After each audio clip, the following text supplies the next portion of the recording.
Welcome to the Ealing Trailfinders Foundation podcast, the first one of possibly many. Well, she's earning legend status around the foundation office at Trailfinders. Rosie Williams OBE, welcome to the first of the podcast. How are you? Thank you, Nick. I'm very honoured to be the first guest, and happy International Women's Day. Thank you very much. Yeah. Happy International Women. I'm not sure it's something I've celebrated before, but that's cool. So, Rosie, I know a little bit about you. You know a little bit about you. Do you think you could take a few moments to introduce yourself, your kind of sporting background, and all of that sort of thing to our many millions of listeners? Thank you. Yep, Nick, I will. So from today, well, no, earlier than recently, my most important aspiration is joining the Ealing Trailfinders Community Trust as a non-exec. And that's, so I suppose if I can wind back from that joy, I have been involved in rugby now in the UK now for 16 years, employed by the RFU, and prior to that, employed by the RFUW, and I was the managing director there. And then from the RFUW, I moved, straight back to the RFU, and I managed the community rugby program. So I've got a quite a wide view of what rugby is in the UK and in Europe particularly. But as you can probably tell from my accent, I'm actually Australian, but we'll come back to that a bit.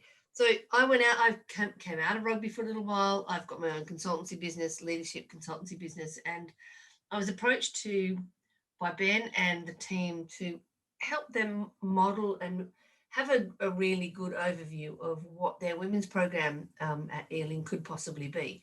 And it was a possibly be, and it still is, to be honest, a possibly be. And I think it's one of the things in my day that really motivates me to get up is actually to have a think about some of the aspirations that we have at Trailfinders, not only locally, but to become, one of the hubs across the country for women's rugby players. But more importantly for me is fully integrate the playing of rugby into both from a gender, religion, it doesn't matter in terms of where Ealing Trailfinders are. It's about integrating everybody into playing the game, which I think is great. So going back, I grew up in country New South Wales in Australia and always sporting. Went away to boarding school because that's what you had to do, because we didn't really have that greater education opportunities locally to us. I mean, my parents' farm were quite a long way from the local town. I mean, the English worry about, driving 5 miles. We had to drive 23 miles to school. So that was a that was a bit of a difference for us. But so, yeah, I mean, Australian born and bred, now British citizen, live here in the UK, live in London, live just outside of London. And I'm a sporting geek. I love sport in general, but I'm a real passionate rugby fan. And I'm very pleased to be part of the Trailfinders Community Foundation, as well as supporting the growth of the women's program. And that's me, really, in a nutshell. So, yeah, celebrating what's great about sport and rugby, particularly from an International Women's Day point of view. Fastest growing areas in most sports at the moment is the women's section. Do you see a time soon where parity is there, where the Red Roses get 80,000 at Twickenham? Look, I think it's difficult to see what parity is. What is parity? Is it the amount the players, the individual player gets paid for running on the field? Or is it the amount of people that are in the stadium? Or is it the amount of people in the stadium that can afford the cost of a ticket? Or is it the people that are watching it? I think there's a real balance to be said. And there's a real balance about who can make it, there's a lot of people that would want the Red Roses. There's millions of people who want to watch the Red Roses because they do, but they can't give up a Saturday afternoon or at 3:00 to go to Twickenham and pay £80 or whatever it is, or £50 or £10. They can't go to the place, but they do watch it on TV and they do watch it on the internet, and they're on Twitter and they're on, and I think we've got to be really careful that we don't put the same measures of success on. Is it bums on seats at Twickenham? Is it people watching it on the internet? Is it people watching it in a different way? Is it people downloading the game and watching it later? I think we've got to be very careful that we don't try and compare the Six Nations men's game Saturday afternoon when it's cold. Nobody's got anything else to do. It's 3 o'clock. It's getting dark at 4 o'clock. There isn't much else to do other than get a bottle of wine and sit in front of the fire and watch the footy, is there? So you just got to be careful that we measure it in the right way. And I think as long as the players are well treated, as long as it's a player-centered environment, and as long as we're really realistic in terms of the player journey, where the young players come from, how we can support them through their club rugby, and there's a very, very few players who ever become international. And so therefore we've got to do the best for everyone. And it's a classic example. The motivation for the Trailfinders now and what we want to try and build, and it's the bottom up type build, and it's a place for everybody to play. That's the sort of environment that we want, rather than necessarily, and I don't mean this, I don't think we shouldn't worry about the fact that there's not 80,000 people at Twickenham watching the women, but does that matter? We're developing this great thing going forward at Trailfinders. We've got some great people coming and joining the team going forward. Tell us a little bit about that. So we've just announced Kat Merchant and Kim Oliver, who are fantastic female coaches. Well, no, hang on. They're fantastic coaches.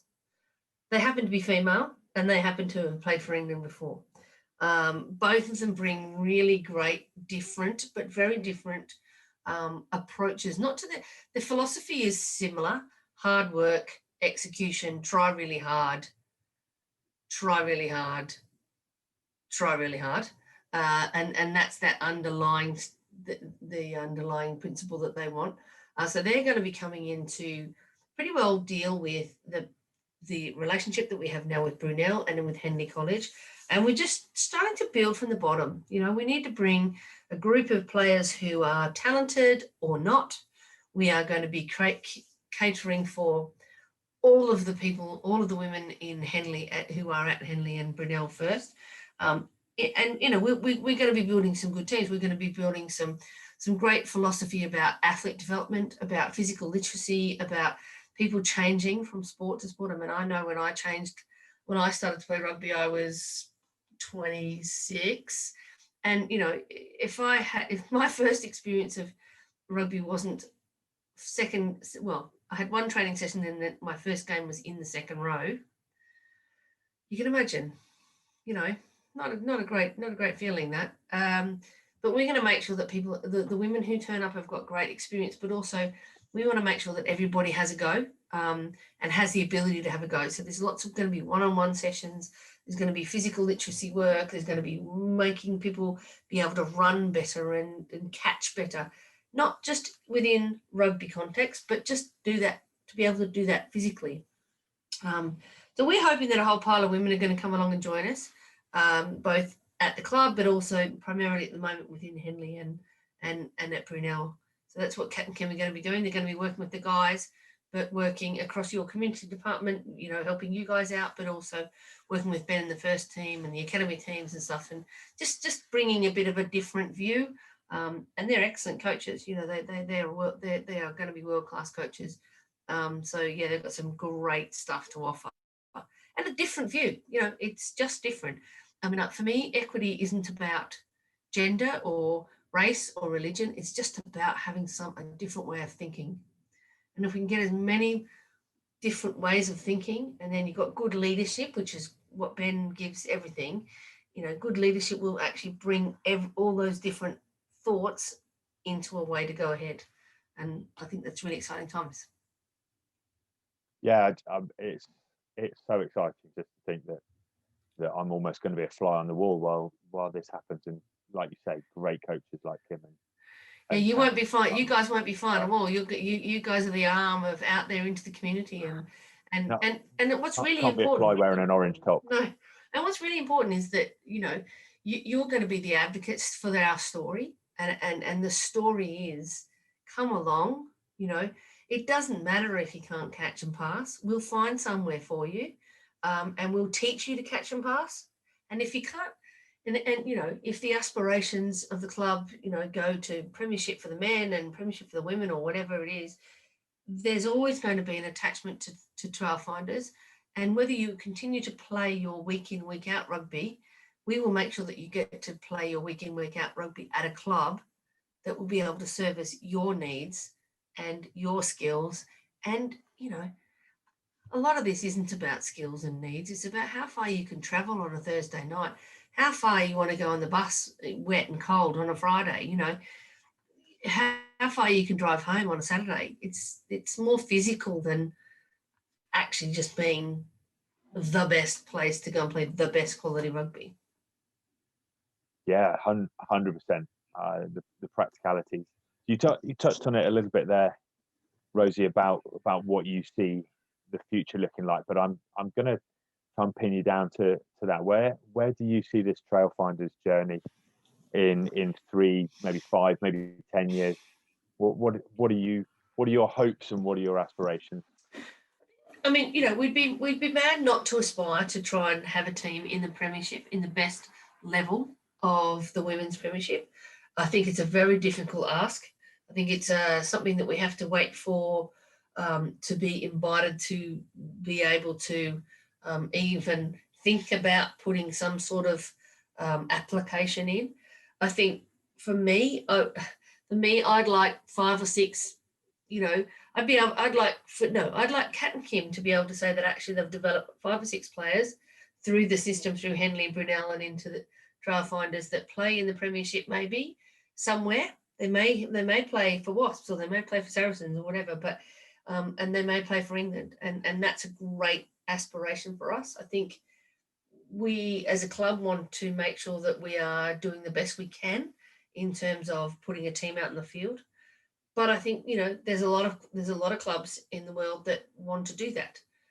So it's not up to us. That's outside of our control at the moment. However, we will be very much in the right position when it comes to time for the bidding process to be able to go up against the best. And from there, it's up to the independent group who choose.